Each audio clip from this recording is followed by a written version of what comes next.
κάνουμε ένα προνόμιο. Συνήθως όταν νιώθεις συμπαθικός με το Βασίλης, τα τραγούδια του πάντα είναι όπως το ξέρω από το Λούλιο, οπότε να ακούσεις όλοι εδώ είναι σήμερα δεν θα ξεχαστεί.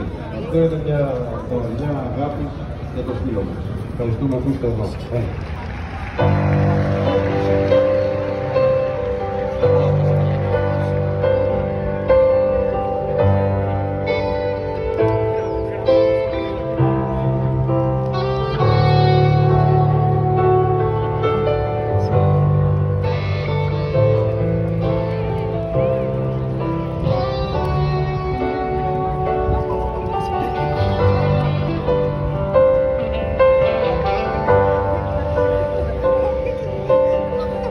Από παιδί θυμάμαι προσπαθώ